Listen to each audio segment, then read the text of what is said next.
Ollie. Just following on from last week's SRA Curves, can you please explain a little bit about how this affects training and how we put together a program? Sure. So on the left here, I've got the three main systems of the body that are impacted by training. So with the SRA Curve, this doesn't take the same amount of time for each system. So the time that it takes each of these systems to go through this process varies. And I've got the approximate time frames listed for each. So with our training approach, the way that this affects it is the frequency that we train a muscle group. So this is going to be the very short-term stuff.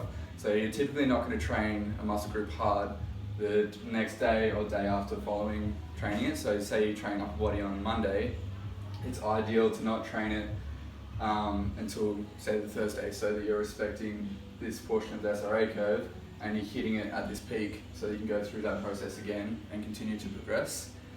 And in terms of neurals, this is our nervous system. So this is fatigue that accumulates throughout a training block.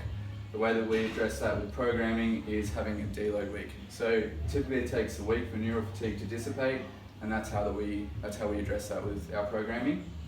And then connective tissue is the longest one.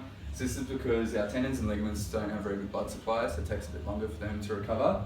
The way that we address this is having periods of lighter training, which is typically going to be your high volume but lighter hypertrophy work, and your blocks will typically last for this period of time, so that this too can go through the same process. And that's how we continue to progress our training. Makes sense.